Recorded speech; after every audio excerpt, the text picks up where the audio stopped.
אז מה בעצם הופך את כל הנושא הזה של מצלמות האבטחה בעסקים לכלי לניתוח, אפשר להגיד, אנליטי כנגד גנבות, בעצם בשימוש של כל כך הרבה מידע?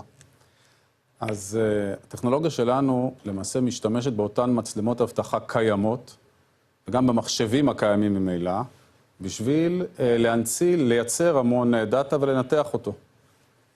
מה שקורה בעולם הריטל זה שכמות הנתונים היא אינסופית למעשה, והקמעונאים את רוב הנתונים האלה בכלל לא אוספים. הם כן אוספים אותם כשמדובר בחנויות האונליין, אבל בחנויות הפיזיות יש כל כך הרבה נתונים שאם אין טכנולוגיה שהיא סקלבילית, יודעת להתחבר לקיים ולא בעלויות מטורפות, אז אתה יודע, אנשים בונים חנויות, משקיעים בזה מיליונים, אתה מדבר על עניין הקמעונאות. לעניין הקמעונאות, ובסוף אף אחד לא יודע כמה לקוחות עלו לקומה השנייה. האם המחירות בקומה השנייה זה כל מי שעלה קנה, או שעלו מלא אנשים ולא קנו? עוד מלא דוגמאות. אז בעצם אתה אומר שאתם יודעים לקחת ולנתח בזמן אמת את הנושא של כמות האנשים שנכנסת לחנות, או למתחם, או לאזור המחירה נקרא לזה, כי זה לא בהכרח תמיד חנות, יכול להיות גם אופן ספייס, אוקיי? ויודעת לזהות את האנשים, את כמות האנשים שנכנסת, ויודעת להגיד גם את ההתנהגות של הצרכנים, האם הם קנו או לא קנו. את תוכל לדעת לעשות המון דברים. הדברים שציינת הם רק חלק מהדברים. יודעת להסתכל באמת מי נכנסו לחנות, כולל היבטים כמו מגדר, וזה הגיע כמשפחה או לא כמשפחה, ולאיפה הגיעו בחנות, ואיפה יש נטייה לקנות יותר, מתי המוד הוא מוד של קנייה. אתה יודע, לפעמים קמעונאים רוצים למכור יותר, לוקחים קטגוריה שנחשבת קטגוריית אימפלס, ומניחים אותה במקום שבו הם חושבים, לפי מה שהם רואים בעין, שיש הכי הרבה חשיפה. אבל זה לא בהכרח המקום שבו אנשים נמצאים במיינדסט של קנייה. ועל ידי הבנת ההיבטים האלה, שהם מורכבים מהמון היבטים, כמו מהירות התנועה, ואיפה יש היסחי דעת, כי אנחנו מסתובבים היום עם טלפונים, ויש עוד כל מיני היבטים שמסיחים את דעתנו. אנחנו יודעים לעזור לקמעונאים לתכנן את החנויות טוב יותר, וגם לנהל אותם בשגרה הרבה יותר טוב. לאנשים היום אין זמן. הם רוצים למשל לא לחכות בחנויות. מה קורה אם יש בעיית תורים?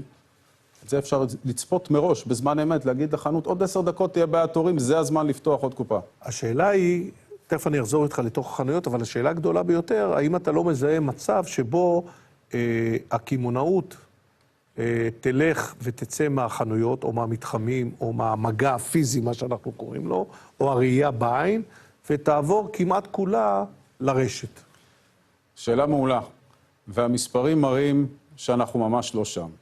היום למעלה מ3/4 משוק הקמעונאות הגלובלי עדיין מתנהל בחנויות הפיזיות. ואומנם המחירות באונליין גדלות, והן גם גדלות בקצב קצת יותר מהיר מאשר המחירות הפיזיות, אבל הפערים הם פערים עצומים. והשוק הפיזי גם הוא צומח, והוא ימשיך לצמוח. החוויות שהלקוחות מחפשים הן חוויות שונות, אבל זה לגמרי שווקים צומחים יתר על כן. קמעונאים רבים מעדיפים את הצמיחה בחנויות הפיזיות, מכיוון שזו עדיין הפעילות ההרבה יותר רווחית שלהם. אף אחד עוד לא פתר עד הקצה את עולם ה-last mile, עלויות בעולם האי-קומרס הן עדיין יקרות.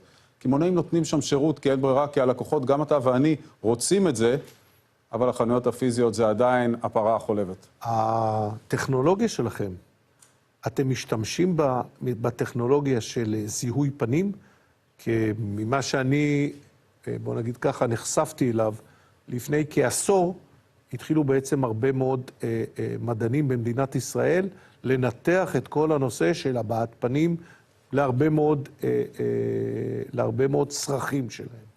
אז אנחנו, בגלל שאנחנו משתמשים במצלמות האם, בוא נגיד, אני אשאל אותך שאלה קצת רגע, האם נכנס אדם לחנות, ולפי הבעת פניו אתה יכול לדעת האם הוא באמת רוצה לקנות, או הוא בן אדם שמנסה לגנוב מאותה חנות? אני אענה לך בצורה הבאה. אנחנו אפילו לא מנסים לדעת את זה. מכיוון שהפער בין מה יכולה לעשות טכנולוגיה בעולם תיאורטי ומאוד מאוד מרשים בשביל סיפורים, דיברתם פה קודם על משקיעים, אנחנו בוטסטראפ. אז אנחנו לא מחפשים להרשים אף אחד חוץ מאשר את הלקוחות שלנו. הפער בין יכולת לייצר דברים שנשמעים הואה, לבין היכולת לקחת מלא נתונים ולייצר מהם אינסייט פרקטי, שמנהל החנות יכול לעבוד איתו עכשיו בזמן אמת, הוא פער תאומי.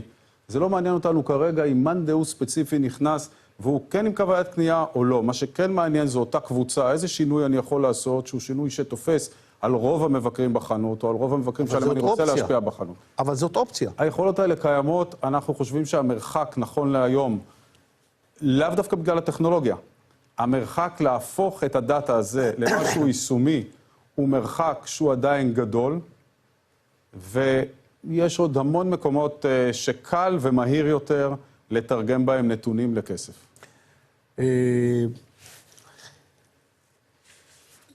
כשאתה שמת, בעצם כל הפעילות שלכם עובדת דרך המצלמות, אוקיי? זאת אומרת, אני מניח שבסופו של דבר, אני אשאל את זה ככה, האם יש הצלבה עם הנתונים בפועל אל מול נתוני הדאטה שאתה מקבל מהמצלמות? אז כן, אנחנו... צריכה להיות איזושהי סינרגטיות בנושא הזה, בכדי להפיק את המרב לצורך מקסום המחירות, נגדיר את זה ככה. אז חד משמעית אתה צודק. האידיאל הוא לקבל גם את נתוני הקופות ונתוני מערכות ניהול עובדים, ויש מקומות שבהם אנחנו שואבים את כל הנתונים האלה ומייצרים מהם תובנות ברמה גבוהה יותר, ויש מקומות שהצורך הוא צורך פשוט יותר. המערכת ותפיסת ההפעלה שלנו כחברה היא מאוד אג'ילית, אנחנו מתאימים את עצמנו לשלב שבו נמצא הלקוח, כל לקוח נמצא במקום אחר, עם צרכים אחרים. אתה יודע, גם תמיד אומר, לא לוקחים ילד בכיתה א' ומקפיצים אותו, מגישים אותו לבגרות. אז כל אחד איפשהו נמצא.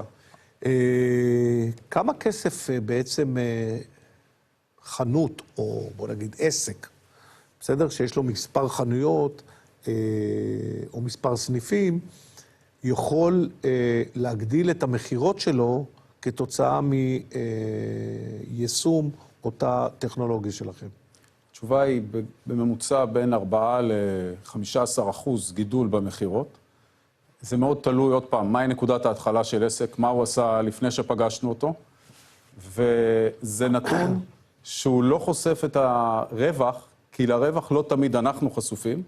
בדרך כלל הרווח, השינוי בשיעור הרווח הוא גדול יותר. כיוון שאתה מגיע מחירות על אותו עסק, שלא לדבר על זה שבגנבות, אף אחד לא מוכן לחשוף. עסקים האלה אף פעם לא חושפים את הגנבות, זה הכל בשושו, אבל שם יש המון כסף. אתה יודע מה הנתון? כמה כסף גונבים למשל עובדים?